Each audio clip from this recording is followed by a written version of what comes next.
stave je podľa vášho názoru väčšina okien na budovách na Slovensku? 90% všetkých okien boli v podstate bez servisu. Aká je vlastne životnosť okien? Dnes je tá predstava životnosti na úrovni 20-30 rokov úplne bežná s tým, ale že, ako ste správne povedala, ona sa dosť líši od toho, z akého materiálu okna sú. Architektúra nie je len o kreslení a developeri nie sú ničiteľmi krajiny. Počúvate Na betón, podcast redakcie ASB. Volám sa Andrea Dingová, som šéfredaktorka časopisu Stavebné materiály. Tento podcast vznikol v spolupráci s firmou Ecohome Group SRO. V štúdiu vítam jej konateľa Jakuba Štúlrajtera. Rozprávať sa budeme o dôležitosti servisu otvorových výplní, okien a dverí a o moderných technických riešeniach v tomto segmente. Dobrý deň, pán Štúlrajter. Dobrý deň, ďakujem pekne za pozvanie. Začala by som prvou otázkou. Prečo ste prišli s myšlienkou založiť firmu, ktorá sa zaoberá servisom okien, respektíve otvorových výplní ako takých? S touto myšlienkou sme prišli zhruba pred 10 rokmi a prišli sme s ňou pretože táto služba vôbec chýbala na trhu.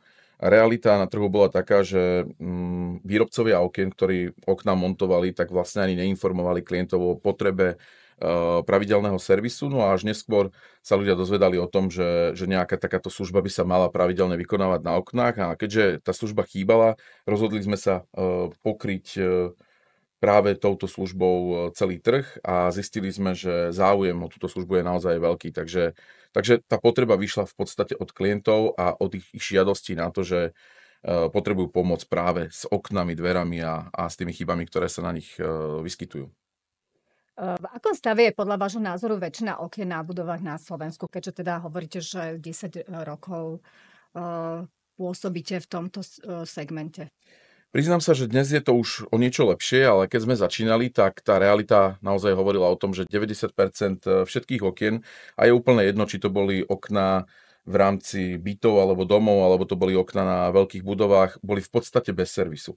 Čo to znamená v praxi, že ľudia si kúpili nové, vo väčšine plastové okná, očakávali samozrejme nejaké tie vlastnosti okien, ako zníženie nákladov spojených s vykurovaním, akurát tieto okná neboli nastavené. To znamená, boli profesionálne osadené, ale servis v tomto prípade chýbal. Takže ja si dovolím tvrdiť, že pred 10 rokmi to bolo možno 90% všetkých okien, ktoré takýto servis nemali.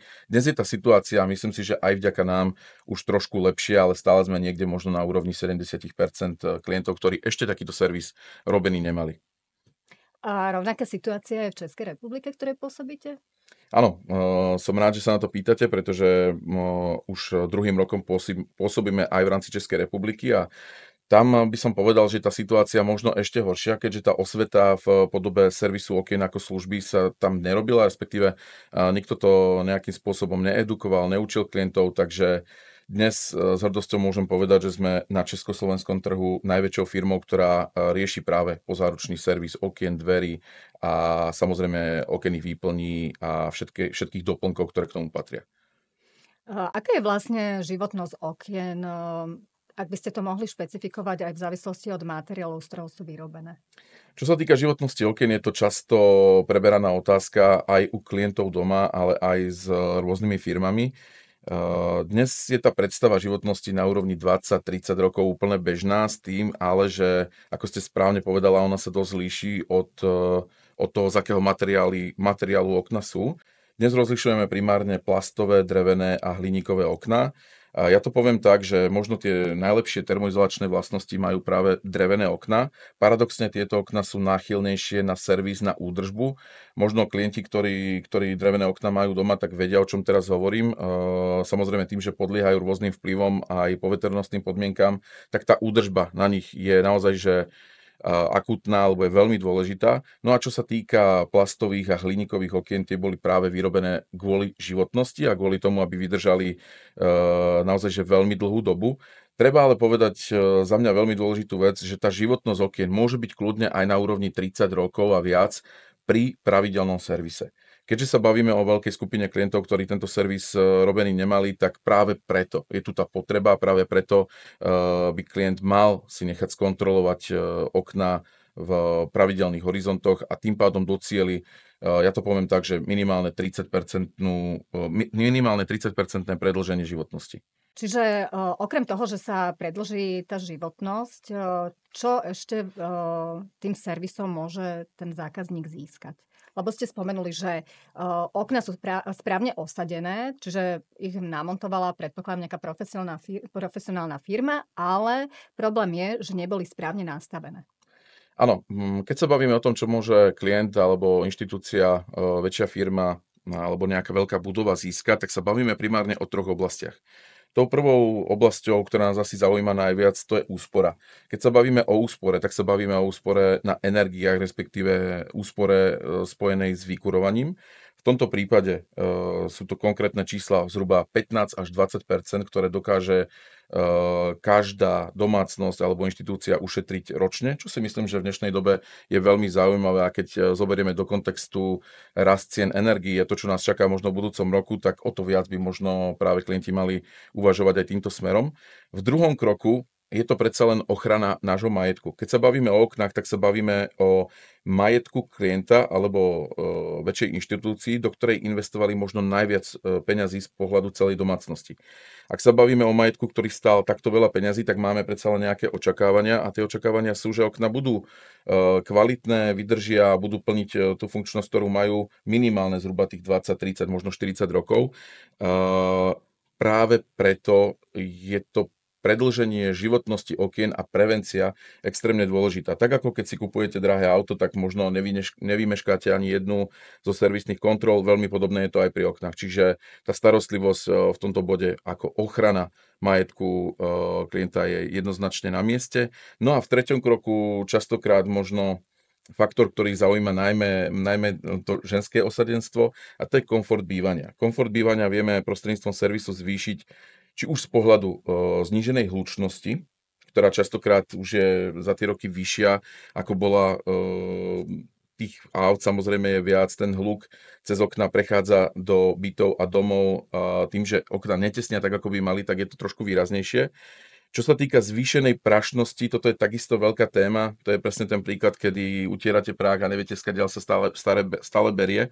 Tak je to práve cez okna. No a samozrejme, komfort bývania vieme zvýšiť aj tým, že vymeníme časti, ktoré sú napríklad zlomené, prasknuté. Častokrát sa bavíme o zažltnutých kľúčkách alebo prasknutých krytkách, či už žalúziách alebo sieťkách. A toto sú veci, ktoré chce asi každá domácnosť mať vybavené a chce ich mať pekné a reprezentatívne. Takže ja hovorím úspora, prevencia a určite komfort bývania. Ako často by sa mal tento servis vykonávať a čo si vlastne pod tým pravidelným servisom okien možno predstaviť? Dnes sa rozprávame o tom, že pravidelný servis by sa mal vykonávať zhruba každé 2-3 roky. Samozrejme to závisí od toho, či to je generálny veľký servis alebo len ten pravidelný.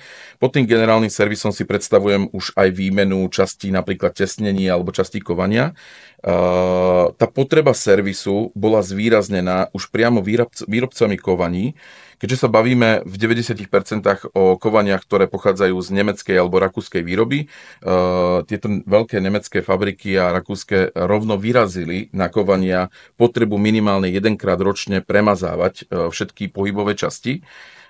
Toto je tiež jedna z vecí, ktorá sa, by som povedal, že ignoruje na trhu a aj vďaka tomu potom dochádza k rôznym poškodeniam. Keď sa ale bavíme o pravidelnom servise, o tom základnom servise každé 2-3 roky, tak by sme naozaj mali predísť všetkým nečakaným výdavkom. No a z pozície takéhoto servisu, tento servis pravidelný nám samozrejme potom dokáže predĺžiť aj tú životnosť minimálne na hranicu 30%. Druhá časť otázky bola zameraná na čo konkrétne? Čo si vlastne môžeme pod tým pravidelným servisom okien predstaviť, ale to ste povedali, že naznačili, že výmena toho tesnenia, ešte teda niečo iné? Áno, ja to poviem takto. Tak ako to už udávajú teda priamo výrobcovia, to poriadne premazanie všetkých pohybových častí, kľúčiek, pántov, častí kovania. Keď sa bavíme o mazaní, tak sa bavíme primárne o naozaj tých najdôležitejších častiach a keď už mazať, tak mazať tým, čo určuje výrobca. Čiže realita slovenského a českého takisto trhu je, že ľudia častokrát používajú rôzne VDčka, ktoré striekajú do kovaní alebo do tých pohybových častí a treba povedať, že toto nie je veľmi dobré riešenie, paradoxne môže ešte viac komplikovať situáciu, takže ak mazať, tak originál tým, čo určuje výrobca, to znamená tie tekuté vazeliny, ktoré sa dostanú úplne všade, ktoré sú prachuodolné a voduzdorné, takže to je primárne, keď sa bavíme ďalej o mazaní a o existujúcich tesneniach, ktoré ešte pružnosť a elasticitu majú, tak je potrebné ich nasilikonovať, to znamená impregnačný silikón, ktorý by na ne mal vníz, ktorý trošku oživí ich funkčnosť, zase predĺží životnosť a takisto sa postará teda o tesnenia. Potom sa bavíme o tých mechanických častiach, to znamená vycentrovanie okna z 3 strán, horizontálne, diagonálne a vertikálne. Chceme pôvodne nastaviť teda to krídlo do pôvodného stavu. Následne, keď máme krídlo nastavené tak, ako má byť, tak ho dokážeme trošku lepšie pritlačiť o ten rám. To znamená nastaviť jeho vnútorný mechanizmus kovania, ale respektíve nastaviť jeho prítlaky. To práve určuje a hodnotí, do akej miery vieme reálne usporiť náklady a do akej miery vieme zamedziť tým zbytočným únikom teplého vzduchu von oknom. Lebo aby sme si to vedeli predstaviť v praxi, ak tento prítlak nie je správne optimálne nastavený, tak sú to reálne peniaze, ktoré vyhadzujeme von oknom.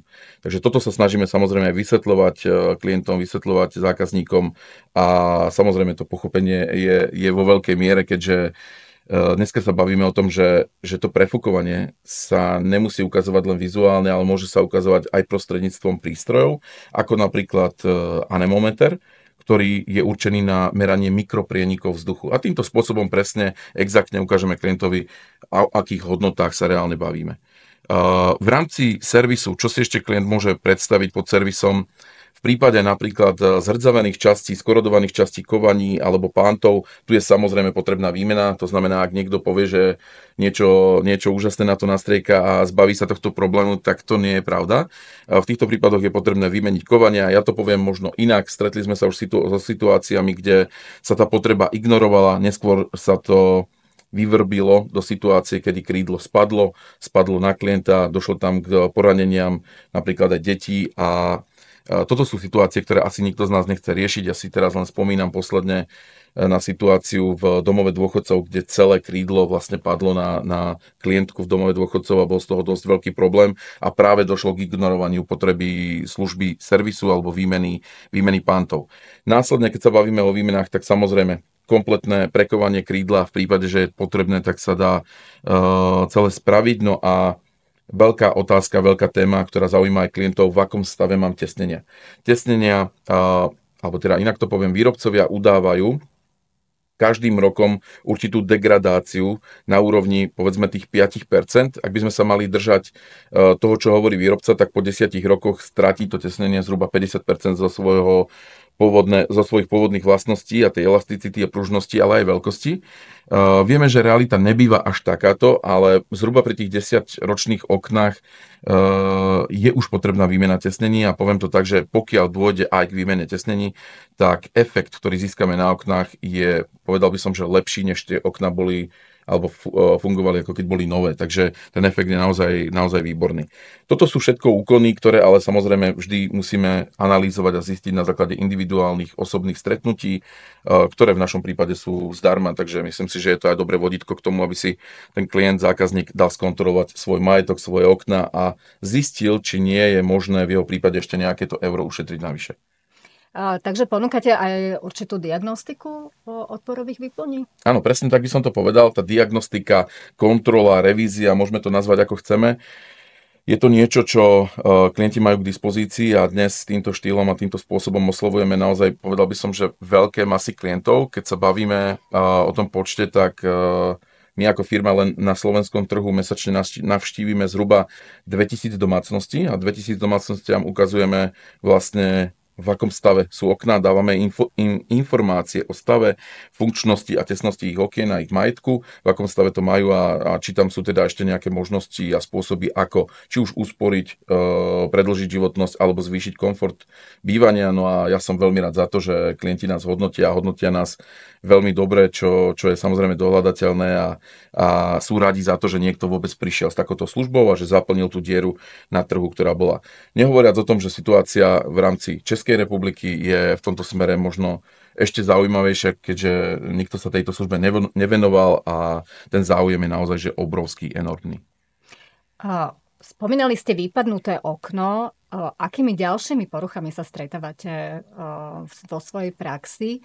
A aké sú Tie varovné signály, ktoré už by mali viesť k rozhodnutiu, že je potrebné to okno alebo dvere, už teda akúkoľvek otvorovú výplň servisovať. Ja to poviem možno takto, že tak ako to platí v zdraví, to znamená, že prevencia je na prvom mieste, rovnako by mali pristupovať ku svojmu majetku aj klienti pri oknách. To znamená dať si preventívne skontrolovať okná aj v tom prípade, že si myslím, že z môjho názoru, z môjho pohľadu je všetko fajn, všetko v poriadku, tak čo najhoršie sa môže stať, alebo najlepšie, že ten človek, ktorý vám okná pozrie, vás ubezpečí o tom, že okná sú v poriadku a možno vám poradí pár dobrých informácií k tomu, aby v takom stave aj ostali. Pravdou ale je, že možno v tých 80% nás klienti volajú k sebe domov práve preto, že tam už ten nejaký problém je. Najčastejšie problémy, s ktorými sa stretávame, sú z pozície prefúkovania okien. To znamená, že klient si sám uvedomuje tú potrebu servisu z pozície, že vykuruje, poviem to tak, že zbytočne vonku mesto alebo dedinu. Ďalší možno viditeľný problém pre klientov, pokiaľ zatváram okno a vidím, že zadrháva, že je to okno padnuté, pozriem sa zo spodu a vidím poškodený profil a poškodené kovanie. Toto je z môjho pohľadu veľmi varovný signál, pretože ak nedôjde k náprave, je dosť možné, že sa to kovanie môže zlomiť. Pokiaľ sa zlomí, výmena kovania alebo prekovanie okna nie je lacná záležitosť. To znamená, že znovu chcem trošku možno varovať pred týmto klientov, ak takúto vec vidia na svojom okne, je najvyšší čas zavolať si k sebe toho technika, odborníka, ktorý to zhodnotí, vysvetlí, ukáže a povie, čo konkrétne a čo je potrebné s oknami robiť.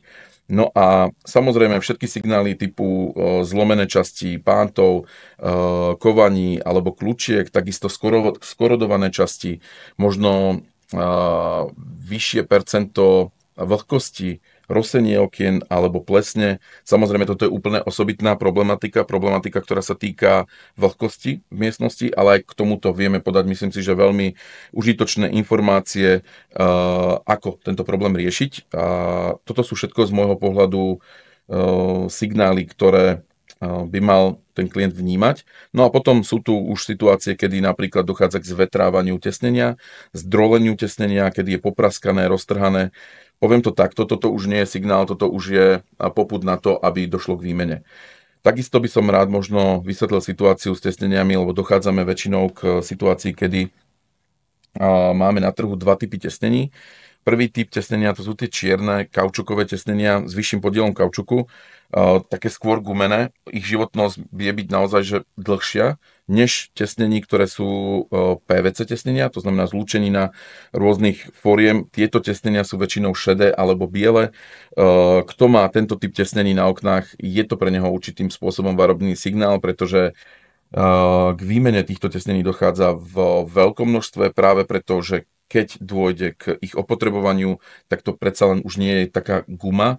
Oni sa dokážu zlomiť alebo droliť a v tom prípade je tá výmena oveľa náročnejšia. Stretávame sa s tým, že dnes už väčšina firiem dokonca tieto zákazky ani nechce robiť. My stále robíme, ale upozorňujeme klientov na to, že čím skôr dôjde k výmene, tým je to pre nich, možno aj by som povedal, že po finančnej stránke lacnejšie alebo jednoduchšie. Takže toto je podľa mňa tiež taká možno dobrá rada pre klientov, ako predísť zbytočným väčším výdavkom.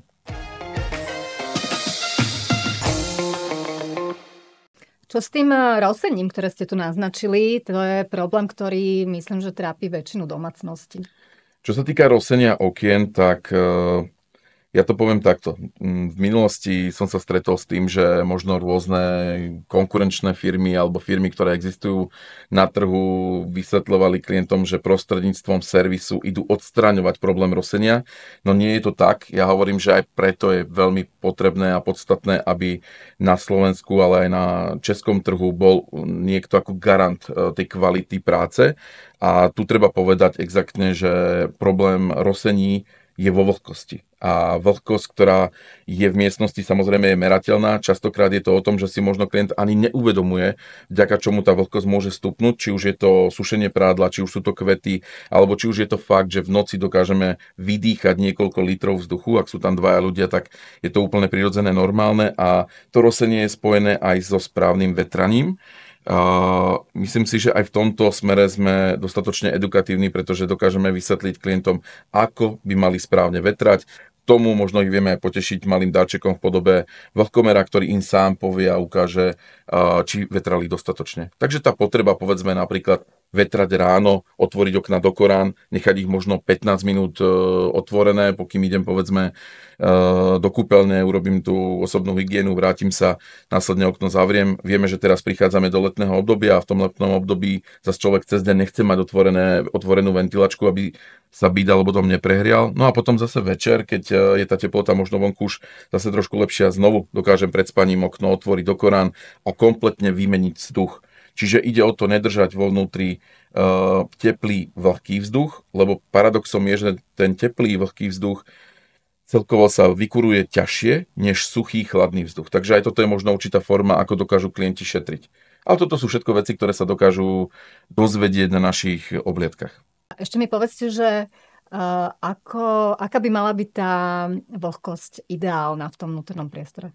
Tak bavíme sa o tom, že vlhkosť na úrovni 50% do 60% je ešte akceptovateľná. Samozrejme vždy to závisí od toho, o akom objekte sa bavíme, o akej izbe. Iná vlhkosť bude v kúpeľni, iná vlhkosť bude v spálni, iná vlhkosť bude možno v kuchyni, takže je to individuálne, ale samozrejme sú tu tie určité hranice, ktoré by sa nemali presiahnuť, pretože keď sa presiahnu tieto hranice, tak je to o tvorbe baktérií, plesní, mikroorganizmov, niečoho, čo nechceme mať asi v domácnosti, čo tam skrátka nepatrí. Aké poruchy už nie je možné odstrániť?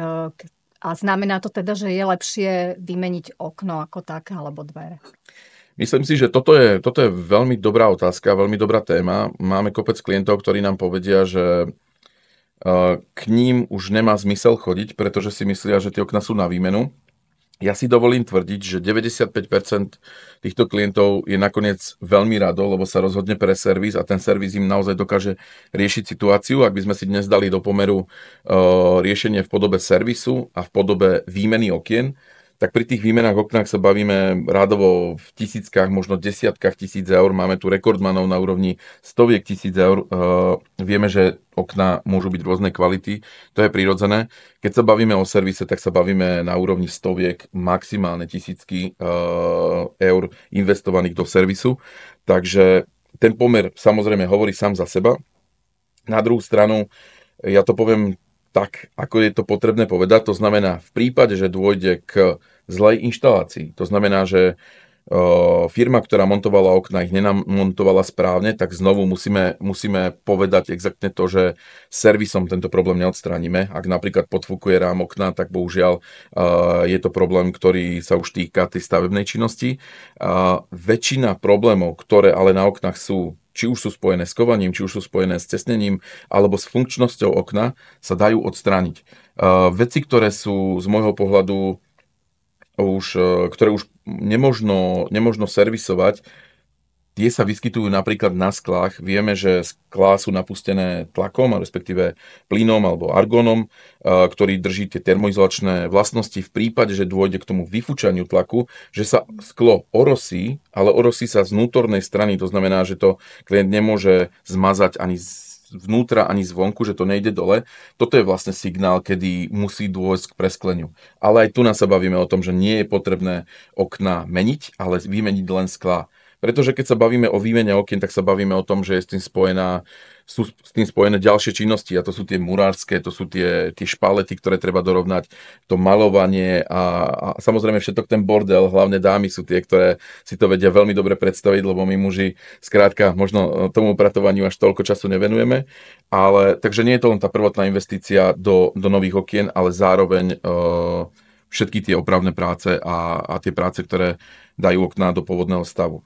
Ja by som možno v tomto smere ešte povedal jednu vec, a to, že máme tu naozaj 95% klientely a ľudí a okien, ktoré sú naozaj že servisovateľné. To znamená, ak aj mením okna, ak mením dvojskla za dvojskla alebo trojskla za trojskla, tak v princípe to, čo mením, sú tesnenia a kovania. Toto sú ale veci, ktoré sa dajú vymeniť bez toho, aby ste menili celé okna. Znovu, keď to dám do pomeru vstupu alebo ceny, ktorú by som do toho investoval, tak je to neporovnateľné. Vždy sa bavíme niekde na úrovni možno max do 10% investície v podobe nových okien. Takže keď to prirovnám teda k novým oknám. Takže pre klientov, ktorí zvažujú výmenu okien, by som určite radil, aby si najskôr dali okná pôvodne skontrolovať. A možno sa zbytočne vyhli nejakým teda neočakovaným výdavkom alebo vyšším vstupom v podobe nových okien. Prečo by tento servis mala vykonať profesionálna firma? A vlastne tí majitelia budov by ju nemali zverovať do rúk samozvaných odborníkov. Škoda, že je to podcast. K tomuto by som vám vedel odpovedať možno skôr vizuálne a ukázať vám môj šanón, ktorý mám na Slovensku, teda ktorý mám v Banskej Bystrici u mňa na centrále. Ten šanón už vlastne do neho ani nemôžem dať ako keby ďalší doklad, pretože toľko reklamácií, ktoré sme riešili po konkurenčných firmách, to nemá podľa mňa nikto iný, keďže my sa dnes bavíme o klientele na úrovni 100 000 ľudí, ktorí od nás nakúpili služby alebo produkty. Je ich naozaj veľa, tak sme mali možnosť riešiť aj veľmi veľa oprav po konkurenčných firmách, alebo poviem to po sámovkoch, po ľuďoch, ktorí si povedali, že to asi dokážu. Priznám sa, že v tomto smere som bol aj ja pomerne dosť odvážny, keď som svojej manželke povedal, že servis nám spravím sám doma, veď predsa mám s tým firmu, tak už som videl tých servisov XY, aj tých našich servisných technikov, no a skončilo to tak, že okno ostalo zablokované, nešli sme ho ani otvoriť, ani zatvoriť. Takže tá potreba ľudí, ktorí s tým majú skúsenosti, x-ročné skúsenosti, ktorí sa venujú len tejto službe, je absolútne na mieste a ja to poviem takto, stále sa bavíme o investícii, o majetku, do ktorého teda sme investovali možno najviac z pozície tej domácnosti. Predsa len okná stáli viac než televízor, gauč alebo podlaha alebo niečo podobné, takže ani auto, ktoré stojí viac peňazí, by ste nezverili len tak niekomu, ale pôjdete do autorizovaného servisu. Podobne to platí aj v rámci okien. Poviem to ešte inak, niekedy tým, že chce klient ušetriť, si zarobí ešte na väčší problém a bude ho to v konečnom dôsledku stať viac peňazí. Každý náš servis je spojený s jednou nadštandardnou službou a to je záruka. Záruka aj na okná, ktoré sú teda v už pozáručnej lehote. My si tak stojíme za tou našou službou a za našimi servisnými technikmi, že na každý jeden servis dávame automaticky záruku. No a ja by som to možno počiarkol tým, že na československom trhu neexistujú technici, ktorí by mali viac skúseností so servisom okien ako práve tí naši. To znamená, 10 rokov sa venujú len a primárne servisu. Vieme, že sú tu okenári rôzni, ktorí majú 20, 30, možno 40 ročné skúsenosti. Oni sa venujú ale montovaniu okien. Veľa našej klientely tvorí napríklad časť aj týchto okenárov, lebo neboli informovaní úplne o všetkých detailoch servisu a sami uznajú, že na to neboli ani školení. Kdežto tí naši kolegovci naozaj sa venujú dennodenne len tomuto, sú na to špeciálne školení, sú školení na každý jeden typ kovania, to znamená, že ich nič nezaskočí. Je nám úplne jedno, či sú to okná, poviem to príklad, že z Poľska, z Rakúska alebo z Česka, Slovenska. Je nám úplne jedno, aký majú vek, je nám úplne jedno, kto ich montoval, skrátka my nehodnotíme a nikdy ani nebudeme hodnotiť iné firmy. My sme tam od toho, aby sme zákazníkovi vyriešili problém a vyriešili ho k spokojnosti. A možno aj to je ten dôkaz toho, že sa ľudia spätne k nám vracajú, že si nás volajú, že si nás posúvajú a odporúčajú v rámci svojich blízkych. A možno, že aj tu je ten dôkaz toho, že nás oslovili najväčšie správcovské spoločnosti na Slovensku a takisto aj v Česku, ktoré chcú s nami spoluprácu a s ktorými sme kvázi výhradným partnerom a ktorým takýmto spôsobom zastrešujeme túto službu. Keďže naše pôsobenie je na celom území Slovenska aj Česka, tak sme k dispozícii v podstate do 48 hodín, kdekoľvek si to klient zažiada. Poskytujete aj službu 24/7, ak príde nejaké poruche náhle? Áno, je to možno špecifická situácia, je to možno, poviem to tak, aj VIP klientela. Týka sa primárne B2B sektora, týka sa primárne väčších inštitúcií. A keďže servisujeme budovy, ktoré sú štátne, budovy, ktoré sú, poviem to na rovinu, nemocnice, penzióny, hotely, vládne budovy, niektoré z týchto inštitúcií potrebujú mať práve takúto službu 24/7. Keďže máme klientelu, keďže máme teda sieť našich servisných technikov dobre rozloženú v rámci celého územia, nerobí nám to problém. K tomuto sa samozrejme spisujú rámcové zmluvy, na základe ktorých potom je tu teda výjazd servisného technika, či už je to nejaká paušálna platba mesačná, alebo je to platba už za konkrétny výkon. Vždy je to na individuálnej dohode s tou konkrétnou inštitúciou, ale v tomto smere by som možno rád pripomenul, zdôraznil aj tie najväčšie inštitúcie, či už v podobe, keďže ja som Bystričan, tak budem hovoriť z Banskej Bystrice, máme tam Rooseveltovú nemocnicu, máme tam Univerzitu Mateja Bela, mimochodom pozdravujem, som absolvent. Takže všetky takéto veľké inštitúcie patria do našej správy a možno pre klientov tak celoslovensky spomeniem TMR, Tatry Mountain Resort, kde servisujeme hotely, penzióny, možno Rotunda na Chopku, hej, že veľa z nás tam bolo. Aj ten hotel hore sme servisovali my, takže tá potreba VIP servisu 24/7 viem, že je na mieste v niektorých inštitúciách absolútne potrebná a my sme schopní ju zaistiť. Jedným z ďalších problémov, ktoré sú s oknami spojené, respektíve s otvorovými výplňami ako takými, je prehrevanie budov. Ako možno tento neželaný efekt minimalizovať? Čo sa týka prehrievania budov, tak je to otázka, s ktorou sa stretávame v posledných rokoch stále čoraz viac. Ona súvisí priamo aj s tým, že dochádza k určitým teplotným rozdielom a možno sama mi potvrdíte, že tie letá, aké boli pred 20 rokmi a dnes, je to neporovnateľné. Už teraz som zachytil správu, že tento rok by sme mali prekonať 40-ky. S týmito vysokými teplotami je fenomén prehrievania budov absolútne spojený a neoddeliteľný. Keďže my sme firma EcoHome, to znamená ekologické a ekonomické zameranie, rozhodli sme sa, že skúsime klientom pomôcť práve aj s touto požiadavkou. A vieme, že problém prehrievania štandardne v rámci trhu nielen slovenského, ale aj európskeho je riešený formou klímy. Vieme ale, že klíma je spojená jednak so vyššou vstupnou investíciou, s pravidelným servisom, možno aj s určitými zdravotnými rizikami. Sám to poznám, keďže na firme mám všade klímy a keď raz jeden človek ochorie, tak ochorieme skrátka všetci a to je niečo, čo častokrát ide aj do tej ekonomiky. No a my sme sa pozerali na trh, pozerali sme sa po rôznych alternatívach a našli sme alternatívu v podobe protislnečných fólií. Som veľmi rád a hrdý na to, že dnes máme podpísanú zmluvu na exkluzívny produkt pre slovenský a český trh. Máme protislnečnú fóliu, ktorá dokáže odraziť 55% toho tepla. To znamená, že dokážeme do veľkej miery eliminovať ten pocit alebo to prehrievanie samotné v nehnuteľnosti. Zároveň naše fólie dokážu prepustiť 78% svetla. V praxi to znamená si to, že fóliu na okne takmer vôbec nevidíte a ona vám dokáže znížiť teplotu v miestnosti od možno 4 až po častokrát 7 až 8 stupňov. Takže toto je práve to, čo tí klienti potrebujú v tých najväčších horúčavách. Pokiaľ by bola teplota povedzme o 5 stupňov nižšia, tak je to ideálne. Sám som klientom, takže to môžem len počiarknúť a potvrdiť.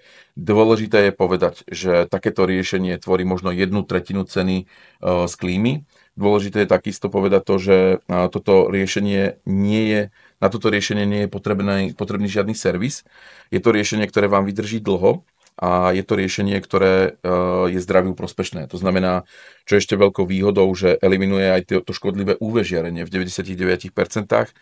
To možno, keď si to predstavíme v domácnosti, keď odsuniete gauč a vidíte tam tú stopu, vidíte tam to, že tá farba koberca je iná pod gaučom a iná na miestach, kde priamo svieti na to slnko, tak to práve robí to škodlivé UV žiarenie. Myslím si, že fenomén protislnečných fólií dnes vzrástol enormne. My sme zaznamenali obrovský nárast záujmu našich klientov z roka na rok a dnes sme v situácii, že v podstate nestíhame, takže aj za to som rád, že trošku edukujeme, znovu sme priniesli niečo nové. V rámci protislnečných fólií je strašne ale potrebné povedať, že existuje veľmi veľa druhov. Stretol som sa aj ja s fóliami, ktoré sú či už z poľskej výroby, čínskej výroby. Tieto fólie nemusia docieliť efekt, ktorý by chcel zákazník a za ďalšie môžu veľmi stmavnúť miestnosť, čo je tiež neželaný efekt. Nikto z nás nechce mať stmavnutú miestnosť, chce práve že zachovať taký ten pekný to prirodzené svetlo, ale zbaviť sa toho tepla. Takže fólie, s ktorými pracujeme my, sú americkej a nemeckej výroby. Sú to kvalitné fólie, poviem to na rovinu, nie je to lacná záležitosť. Na druhú stranu, ako som už spomínal, možno tvoria 1/3 ceny napríklad v ponímaní s klímou. No a čo sa týka tej klímy samotnej, ja možno ešte pripomeniem jednu vec, a to konkrétne, že naši klienti sa častokrát stretávajú s tým, že im správcovské spoločnosti nepovolia inštaláciu klímy. Ak sme v byte, tak samozrejme tá klíma musí mať vonkajšiu jednotku, tá sa musí zavesiť na budovu a na toto musíte mať povolenie. Ak k tomu povoleniu nedôjde, tak v podstate ako keby nemáte iné riešenie. Vieme, že tie mobilné klímy, a tiež som bol zákazníkom tej mobilnej klímy, nie sú úplne riešením, pretože za prvé ten zvuk, ktorý vydávajú, za druhé ten efekt, ak horko ťažko získate 2 stupne, tak je to proste málo. Klienti ako keby iné riešenie nemali a dnes s našim riešením sú absolútne spokojní a sú radi, že docielili práve tento efekt. Možno ja by som ešte doplnil k tým protislnečným fóliám jednu dôležitú otázku, častokrát sa na to klienti pýtajú, čo v zime, že keďže nám eliminuje to teplo, ktoré príde v lete, že či on neprídu v zime. Tak ja by som rád povedal jedno, áno, do určitej miery môžu eliminovať teplo, ktoré v jesenných alebo jarných dňoch, kedy vy kvázi by ste nepotrebovali až toľko kúriť, tak ho z časti, naozaj v malých percentách môžu eliminovať. Na druhú stranu výhodou tejto protislnečnej fólie je aj to, že ona zase naopak v zimnom období dokáže kumulovať a držať to teplo v miestnosti a neprepustí ho von. Čiže to, čo získate v zimnom období, je ďaleko viac prospešnejšie oproti tomu, čo by ste stratili v tom prechodnom období, kedy si poviete, že by ste ešte kúriť nemuseli. Takže to je možno tiež dobré a potrebné vysvetliť a zdôrazniť, že tento produkt môže byť aj v tomto smere prispievateľom k zníženiu energií. Dokonca častokrát je inštalovaný aj v kombinácii s klímou, keďže je certifikovaný minimálne na 10% úsporu chladenia v lete, pokiaľ tá fólia je nainštalovaná. A takých príkladov máme veľmi veľa aj na Slovensku, aj vo väčších budovách, tých presklených budovách. Vieme, že je to moderné, vieme, že dnes aj byty sú napríklad navrhované s veľkými sklenenými plochami, tiež mám 10-metrové okno a keď do toho udrie slnko, tak okamžite sa z toho skla stal radiátor. Dnes, keď je tam fólia, tak sú tie teploty fakt, že veľmi výrazne nižšie. A tým pádom aj ten komfort bývania je ďaleko lepší. Tieto fólie sú aplikovateľné na akékoľvek zasklenie a aká je potom údržba? To je veľká výhoda, že sú aplikovateľné prakticky všade. Kde neodporúčam inštaláciu fólií, tak to je práve pri sklách, ktoré mohli stratiť ten tlak, ten argon, ten plyn zo skiel, pretože tu by mohlo dôjsť k prasknutiu skla, čiže toto je možno jediná taká výnimka. No a na margo servisu poviem jednu vec, ktorá vždy poteší hlavne ženy, a to, že naši kolegovia, ktorí inštalujú fólie, si potrebujú najskôr dôkladne okná umyť. Je potrebné ich umyť naozaj 100%, aby tam nebolo ani zrnko prachu alebo niečoho, čo sa vždy to dámske obecenstvo poteší, pretože je to možno robota, ktorú mali na pláne, ale týmto spôsobom teda nemusia. No a po inštalácii odporúčame klientovi, aby minimálne v podobe nejakých tých 2 mesiacov alebo niekoľkých týždňov neumýval ani nerobil s oknami nič, keďže naozaj fólie sa lepia, to znamená, že musí dôjsť k tomu procesu, aby naozaj nevznikali nejaké bubliny alebo nejaké nedostatky. Samozrejme, toto všetko je v záruke. No a následne ďalej môžete umývať, robiť s tými oknami úplne všetko to, čo ste robili aj predtým. Čo neodporúčame, je používať rôzne škrabky alebo niečo, kde by mohlo dôjsť k mechanickému poškodeniu fólií. Že toto je niečo, čomu sa chceme akože vyhýbať. Myslím si, že ale za tú éru tých 4 rokov, ako máme tento produkt spustený, sme sa zatiaľ s týmto nestretli, že by niekto vyslovene nejakou špachtlou vyšiel do tých fólií. Takže aj z tohto pohľadu je to vlastne produkt, ktorý nepotrebuje servis. A ak by došlo k otázke spojenej s výmenou, že by ten klient chcel napríklad tam dať nejakú inú fóliu, dizajnovú vec, alebo vo všeobecnosti by chcel dať dole fóliu, tak aj toto je samozrejme úplne riešiteľné. Tá fólia sa dá, tak ako sa dá nalepiť, tak sa dá dať aj dole. Takže to je takisto dobré povedať. To bol Jakub Štúlreiter z firmy Eco Home Group SRO. Ďakujem pekne za pozvanie. Dopočúvali ste Na betón, podcast redakcie ASB. Ak sa vám epizóda páčila, dajte o nej vedieť aj svojim známym. Ďalšie epizódy nájdete na Spotify a YouTube.